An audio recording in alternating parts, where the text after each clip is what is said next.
నెల్లూరు జిల్లా అల్లూరు దళితవాడలో వెలసి ఉన్న శ్రీ మహాలక్ష్మమ్మ జాతరను వైభవంగా నిర్వహించారు. తొలుత అమ్మవారికి ప్రత్యేక పూల అలంకరణ చేసి భక్తుల దర్శనార్థం ఉంచారు. అనంతరం మహిళా భక్తులు సద్దిని తీసుకుని ఆలయం చుట్టూ ప్రదక్షిణలు చేపట్టి సద్ది కార్యక్రమాన్ని శాస్త్రోక్తంగా నిర్వహించారు. నైవేద్యాలు అమ్మవారికి సమర్పించి పోతురాజు అమ్మవారి జీవిత కథను వివరించారు. ఈ సందర్భంగా అమ్మవారి ఆలయాన్ని వివిధ రకాల పుష్పాలు, విద్యుత్ కాంతులతో అందంగా అలంకరించారు. ఈ కార్యక్రమంలో ఉభయకర్తలు, నిర్వాహకులు పాల్గొన్నారు.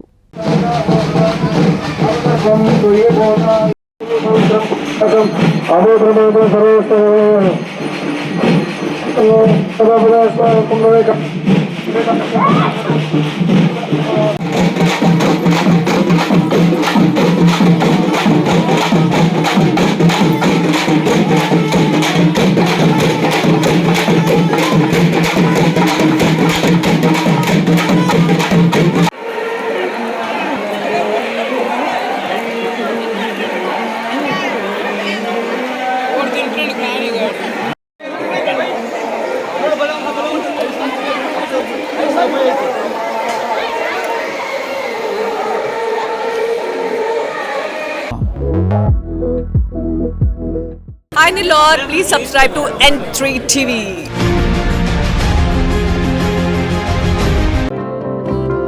వైకుంఠ ఏకాదశి ఆహ్వానము.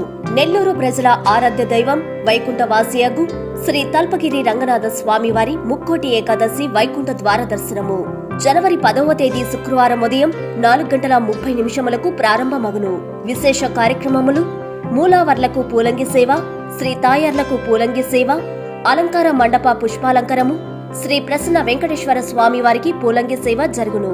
జనవరి 13వ తేదీ సోమవారం సాయంత్రం 6:30 శ్రీ స్వామివారికి ఆండాలమ్మవారికి గోదా కళ్యాణం. జనవరి 15వ తేదీ బుధవారము కనుమ పార్వేట ఉత్సవము జరుగును. విశిష్ట అతిథులు గౌరవనీయులు శ్రీ పొంగూరు నారాయణ గారు, రాష్ట్ర పురపాలక శాఖ మంత్రివర్యులు. గౌరవనీయులు శ్రీ ఆనం రామనారాయణ రెడ్డి గారు, రాష్ట్ర దేవాదాయ ధర్మాదాయ శాఖ మంత్రివర్యులు. గౌరవనీయులు శ్రీ వేమిరెడ్డి ప్రభాకర్ రెడ్డి గారు, పార్లమెంటు సభ్యులు.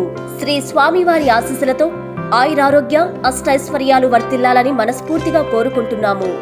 శ్రీ మంచుకంటి శ్రీనివాసులు, చైర్మన్ మరియు ధర్మకర్తల మండలి. ఆళ్ల శ్రీనివాసరెడ్డి, కార్యనిర్వహణాధికారి.